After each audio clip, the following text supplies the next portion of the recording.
How to boil water. A lot of people have run into this problem. We have water, need to boil it.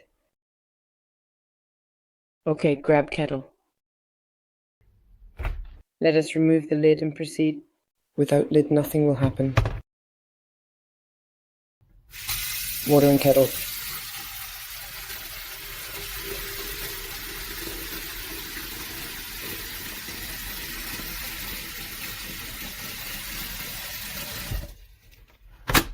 Close the lid, place it on top.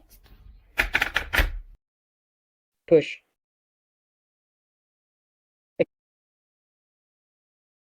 If this video receives 10,000 likes, then next time I'll explain how to make tea in detail. Awaiting. 2 minutes.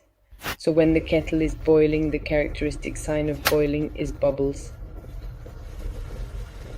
Sure, you can check the water with your finger or any other body part, but it's not recommended because the water is hot.